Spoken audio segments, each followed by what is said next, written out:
लोग को अच्छी स्टोरी पसंद है ना, मुझे पता है ऑफ कोर्स तुम लोग को पसंद होगी यार, तुम लोग वन पीस की ऑडियंस हो। और ये बात भी तुम लोग को पता है कि सिर्फ वन पीस ही नहीं है जहाँ पे अच्छी अच्छी हमें स्टोरीज मिल जाती है, ऐसी और भी कई सारी मांगास है जहाँ पे हमें बहुत ही गजब की स्टोरीज देखने को मिलती है। For example Chainsaw Man, Attack on Titan, then there is Jujutsu Kaisen and even कुछ अंडररेटेड मांगास जो कि उतने फेमस नहीं है, for example Junji Ito, Uzumaki. All these are one of the greatest stories जो कि मैंने पढ़ी है एंड ऑफ कोर्स तुम लोगों ने भी उनको पढ़ी होगी। लेकिन ये सेम चीज मेरे साथ एक बहुत ही अलग तरह से हुई। हाँ, मैं तुम लोग को एक कहानी सुनाता हूँ। तो मैं ऐसे इंस्टाग्राम पे स्क्रॉल कर रहा था एंड व्हाट हैपेंड वाज, मेरे को हसन ने एक पोस्ट भेजी, भाई ये मांगा देख। एंड टू बी ऑनेस्ट ये मांगा मुझे फर्स्ट लुक में देख के थोड़ा सा अच्छा लगने लगा। अब ऑब्वियसली मैं बहुत चिंदी आदमी हूँ, ऐसे कहीं भी पैसे खर्च नहीं करता। पहले मैंने इसके बारे में सर्च किया, मैंने देखा IGN ने भी इसके बारे में पूरा ब्लॉग लिखा हुआ है। अब मैंने वो पूरा पढ़ा और पढ़ के लग रहा था हाँ यार चीज पे काम तो हुई है। मतलब इनके साथ सेम वही हैरी पॉटर वाला सीन हो रहा था। इनको जल्दी पब्लिशर नहीं मिल रहे थे जो कि इनके वर्क को पब्लिश करे, लेकिन फिर इनको कॉस्मिक एंटरटेनमेंट ने अप्रोच किया, जिसके बाद ये मांगा पब्लिश हुई। अब मैं इनके वेबसाइट पे गया, मैंने देखा 200 रुपए का एक चैप्टर है। मैं सोचा क्यों ना ऑर्डर कर लूं, लेकिन फिर मैंने देखा एक और स्पेशल एडिशन भी है, तो मैंने दोनों ही ऑर्डर कर ली। यार ऑब्वियसली 400 रुपए लग गए थे और मैं थोड़ा सा परेशान था कि भाई कैसा होगा,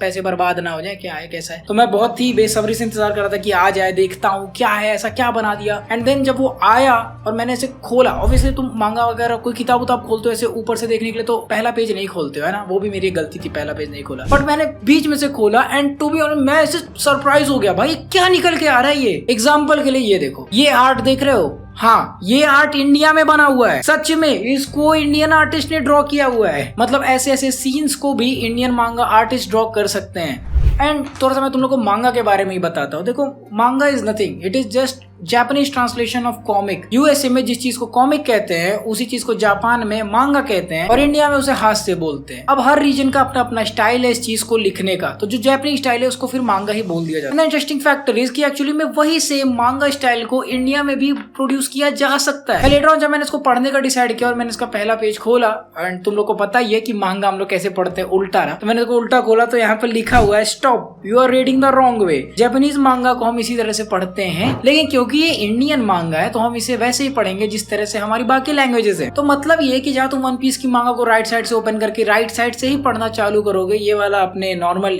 बुक्स की तरह होता है जहाँ पे आप लेफ्ट से ही स्टार्ट करते। खैर लेफ्ट से स्टार्ट किया and do you know what is the first panel that I saw? This is the first panel that there is. मेरे को देख के लग रहा था ये क्या बीस्ट चीज है यार, जो कि मतलब किसको मारने के लिए यहाँ पे खड़ा है। खैर प्रोलॉग मैं तुम लोग को नहीं बताना चाहता क्योंकि प्रोलॉग अपने आप में ही एक इंटरेस्टिंग चीज है जो कि मैं चाहता हूँ तुम इसे खरीद के ही पढ़ो। मैं तुम्हें इसका अगर प्लॉट बताऊं तो बेसिकली एक हाई स्कूल बच्चा है जिसकी ग्रैंडमा मर चुकी है, यानी कि उसकी दादी जी मर गई है। एंड फिर ये बच्चा स्कूल में आता है, ऑब्वियसली हर कोई यही सोच रहा है कि ये बंदा ही मर्डरर है। अभी स्कूल के बच्चे इकट्ठा होकर इसको बुली करने लगते हैं तो ये गुस्से में आके एक को पंच कर देता है। फिर उसके बाद इसे सब मर्डर भी बुलाने लगते हैं, वो भी इसके मुंह पे, तो ये बहुत ज्यादा परेशान हो जाता है। और फिर ये देखो ऐसा ऐसा इस तरह से डिपिक्ट किया जा रहा है, देख रहे हो, दिस इज अ ड्राइंग यार। तो इस तरह से इसको मतलब बोलने लगते हैं लोग, ये बंदा परेशान होने लगता है। फिर उसके बाद होता ऐसा है कि उन्हीं बच्चों में से एक बंदा इसको डिफेंड करने आता है, एक और बंदा होता है, 2-3 लोग और एक लड़की खड़े होकर साइड में मजे ले रही होती है। तो बेसिकली ऐसा पूरा हिसाब चल रहा होता है। फिर इन लोग के बीच में टोक्यो रेवेंजर्स के जैसे झगड़ा चालू हो जाता है। लेकिन ठीक उसी पॉइंट पर एक बंदा एंटर करता है जो कि इन सभी के पैरों तले जमीन खींच लेता है। मतलब ये सभी के सभी अचानक से हवा में उड़ने लगते हैं और फाइनली सब शांत हो जाते हैं। फिर उसके बाद ये बंदा खुद को इंट्रोड्यूस करता है, लेकिन सब लोग इतने श्योर कर रहे होते हैं कि ये बोलता साइलेंट, और सभी के सभी चुप, मतलब कोई कुछ बोल ही नहीं पा रहा। बेसिकली वो बोलने की कोशिश कर रहे हैं बट उनके आसपास जो मतलब हमारे आसपास जो मॉलिक्यूल्स होते हैं जो वाइब्रेट करते हैं जिसकी वजह से आवाज जाती है, वो मॉलिक्यूल्स ही नहीं वाइब्रेट हो रहे हैं। मतलब ये बंदा जो एंट्री लिया इसके पास एक्चुअली में सुपर नेचुरल पावर्स है। इसके बाद ये आके स्कूल में स्पीच देता है कि तुम सभी लोग अभी खत्म करने वाले हो अपना 10th क्लास, इसके बाद तुम लोग को एक स्ट्रीम चूज करना है। यू नो इंडियन मांगा तो यहाँ पे इंडियन हिसाब से ही बात हुआ कि साइंस है, ह्यूमैनिटीज है, देन देयर इज कॉमर्स। एक छोटा सा पोर्शन है जिसे ESP बोलते हैं, ठीक है। तो ESP भी एक स्ट्रीम है जो कि तुम चूज कर सकते हो इनके वर्ल्ड में। अभी ESP का तुम्हें फुल फॉर्म नहीं बताया गया, बट इस फील्ड में, इस स्ट्रीम में लोग मेडिटेशन प्रैक्टिस करते हैं, जिसकी वजह से इनकी ऑरा और भी ज्यादा इनहेंस हो जाती है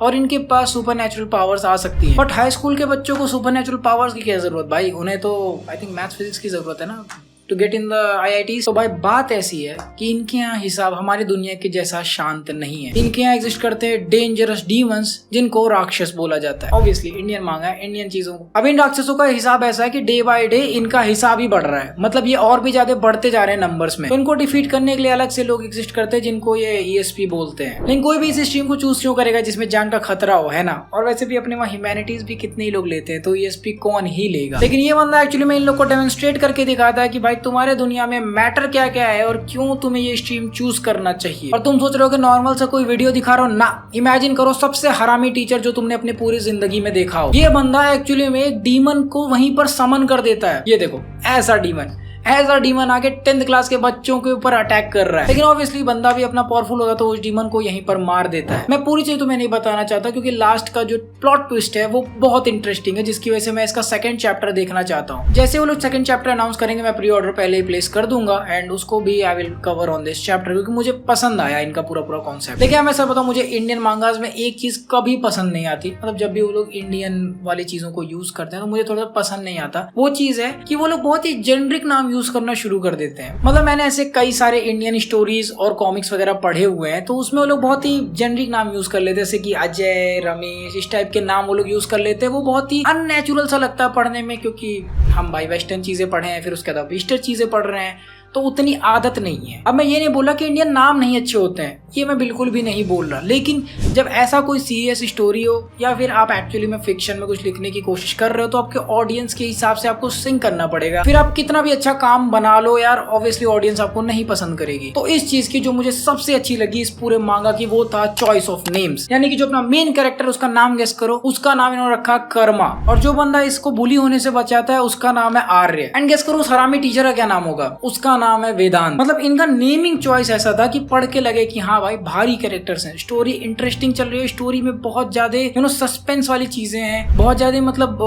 क्या बोलते हैं इंटेंस मोमेंट्स हैं, इंटेंस कैरेक्टर्स हैं, ये सारी चीजों की फीलिंग आ रही है इसको पढ़ के। लेट मी टेल यू, ऐसा नहीं है कि जापानीज लोग इंडियन नेम्स नहीं यूज करते हैं, वो लोग भी ऐसे कुछ नाम यूज करते हैं हमारे इंडिया से जो कि थोड़े से इस टाइप के हो, भारी हो, जैसे कि आशुरा वगैरह, इंदिरा वगैरह, तुमने नाम सुने होंगे, you know what I am talking about, right. तो इस टाइप की चीजों को भी वो लोग यूज करते हैं, कई सारे मांगास एनिमेज, एग्जैक्ट नाम नहीं याद आ रहा बट यूज किया जाता है उनको। And that is what I liked most about this writer Abhirao ji ने, मतलब दो बंदे हैं लोग, दो लोगों ने अपना नाम कंबाइन करके अभिराव रखा है। इन दोनों ने बहुत अच्छे तरह से नेमिंग सिलेक्शन की हुई है, मुझे बहुत पसंद आया। देखो फर्स्ट चैप्टर पढ़ने के बाद मुझे पता तुम्हें ऐसा लगेगा कि एक हाई स्कूल बंदे की स्टोरी है जो कि किसी डीमन के हाथों टॉर्चर होने वाला है, ऐसा कुछ लगेगा जहाँ पे डीमंस वगैरह एग्जिस्ट करते हैं, इस टाइप का तुम्हें लगेगा, मतलब एक नॉर्मल सा हाई स्कूल एनिमे टाइप का तुम्हें फीलिंग आएगा। लेकिन ब्रो ऐसा नहीं है, मैं एक मांगा रिव्यूअर हूँ और उसी हिसाब से मैं इसको जज करता हूँ, क्योंकि इसका जो कवर पेज है वो हमें कुछ और ही दिखा रहा है। ठीक है, दिस स्वॉर्ड के जो रिफ्लेक्शन है उसमें एक अलग ही एंटिटी एग्जिस्ट करती है जो कि शायद ये समन कर सकता है या फ्यूचर में जाके जो कि के अंदर शायद बैठा होगा,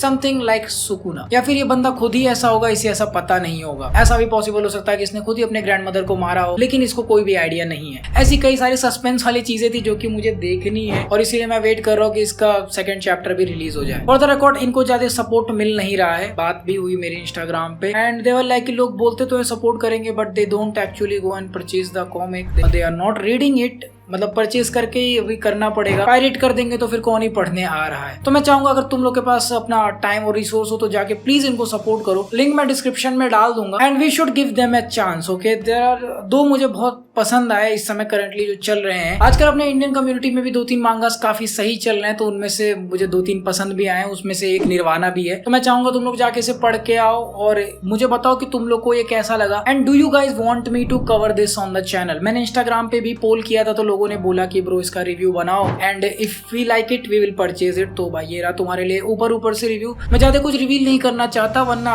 इनका पूरा का पूरा स्टोरी मैं ही रिवील कर दूंगा तो फिर इनकी चीज को कौन खरीदेगा। So you guys can go ahead, जाके खरीद सकते हो, लिंक मैं डिस्क्रिप्शन और पिन कमेंट में डाल दूंगा। आई होप तुम लोग को ये मांगा पसंद आएगा। अगर कोई रिव्यू या रिमार्क वाला सेक्शन होगा तो वहाँ पे बता देना कि RS प्ले सुपर से आए। बाय द वे अगर तुम लोग को मेरी रिव्यू वीडियो पसंद आए तो उसको भी लाइक कर दो, कमेंट करो, एंड सबसे ज्यादा इसको शेयर करने की जरूरत है क्योंकि ऑब्वियसली ये वन पीस की वीडियो नहीं है, इस पे कम व्यूज आएंगे, तो इसको शेयर करो प्लीज, जितना हो सके उतना शेयर करो। And I'll see you guys in the next one. So until the next video, play on.